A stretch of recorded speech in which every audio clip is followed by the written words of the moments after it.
Assalamualaikum warahmatullahi wabarakatuh.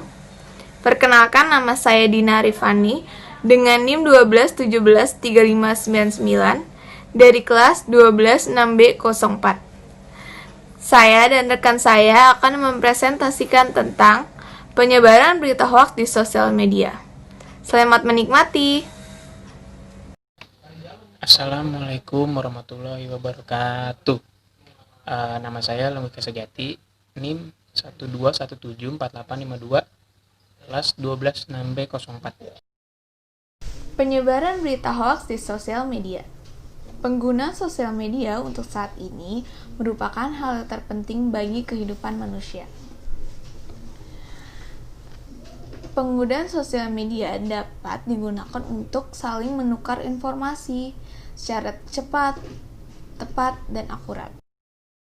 Pengertian informasi tersebut ialah sekumpulan pesan-pesan yang siap diinfokan kepada penerima pesan tersebut. Pemberian informasi tersebut bisa benar atau tidak benar. Pemberian informasi harus berdasarkan fakta di lapangan atau berdasarkan informasi-informasi yang valid dari data-data sebelumnya. Penyebaran berita hoaks di sosial media bukanlah hal yang baru. Itu sudah menjadi hal yang lumrah di kalangan masyarakat. Karena sudah banyaknya oknum-oknum yang tidak bijak dalam menggunakan sosial media.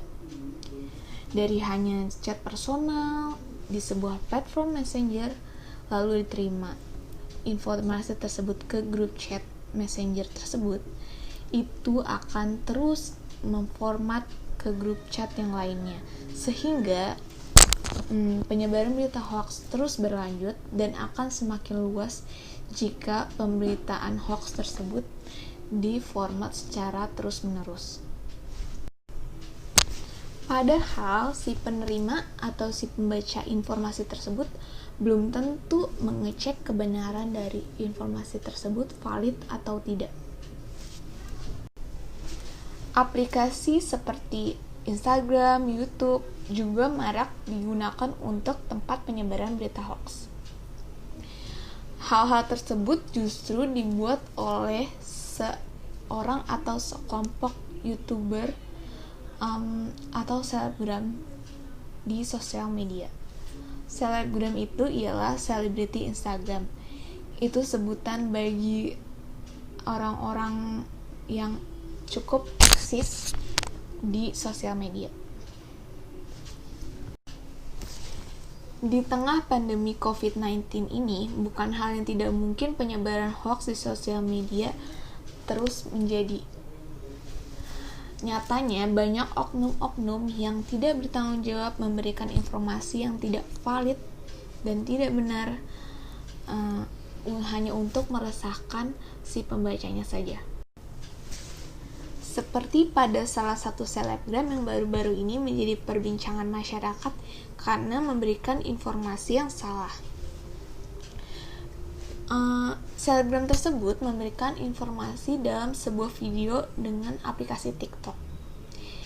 Dia memberikan judul Anti-Coronavirus Check, di mana di dalam video tersebut dia menggunakan detol antiseptik cair untuk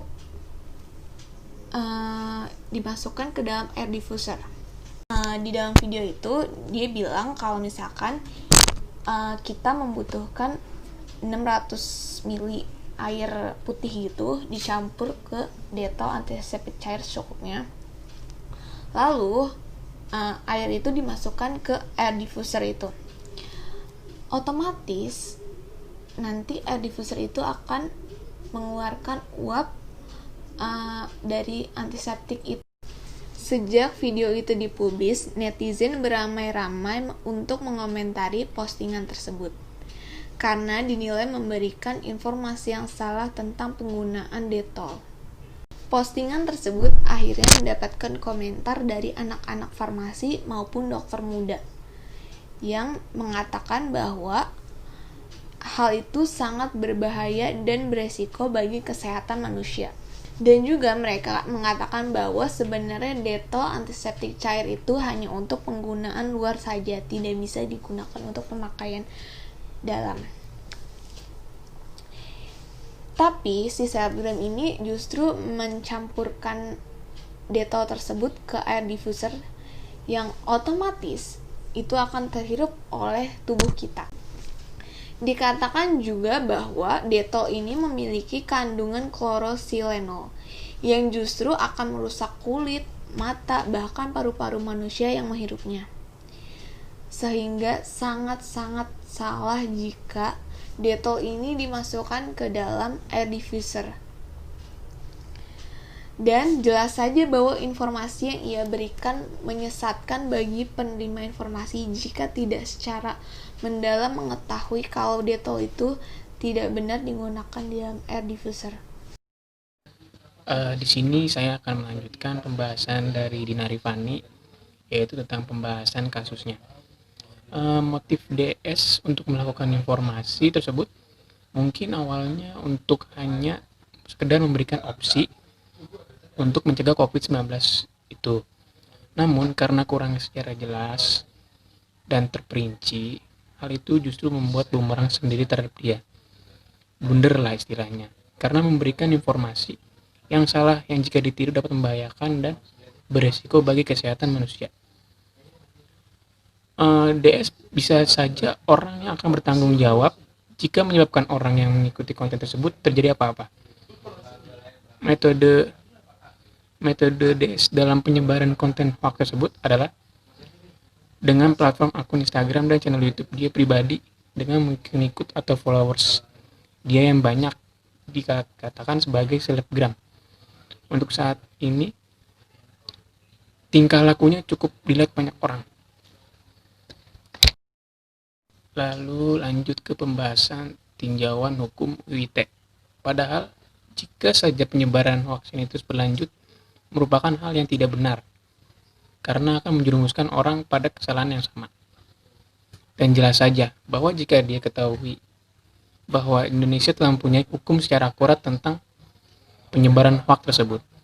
Bagi penyebar hoax dapat diancam dengan pasal 28 ayat 1 Undang-Undang Informasi dan Transaksi Elektronik atau Undang-Undang ITE atau UIT, yang mengatakan setiap orang yang sengaja dan tanpa hak menyebarkan berita bohong dan menyesatkan yang mengakibatkan kerugian konsumen dalam transaksi elektronik yang dapat diancam pidana bersekitaran berdasarkan pasal 45A ayat 1 UU 19/2016, yaitu dipidana dengan pidana penjara paling lama 5 tahun atau denda paling banyak 1 miliar. Jadi kesimpulannya, sosial media merupakan tempat untuk sharing berbagai hal. Ketika kita menggunakan sosial media, diharapkan dapat digunakan secara maksimal atau secara bijak untuk hal yang baik dan benar. Karena jika sosial media digunakan secara baik, kegunaan dapat digunakan menyebarkan berita yang benar. Itu dapat juga memberi informasi yang bermanfaat juga bagi si penerima informasi. Saat sosial media dapat dikelola secara maksimal, semua dapat menerima manfaatnya secara baik juga. Jadi, kita sebagai netizen bijaklah menggunakan sosial media ya, jangan sampai termakan hoax-hoax yang ada kayak zaman sekarang ini. Mantap. Terima kasih telah menonton video ini. Semoga video ini dapat bermanfaat bagi kalian ya. Mohon maaf jika ada salah-salah kata. Wassalamualaikum warahmatullahi wabarakatuh. See you next time.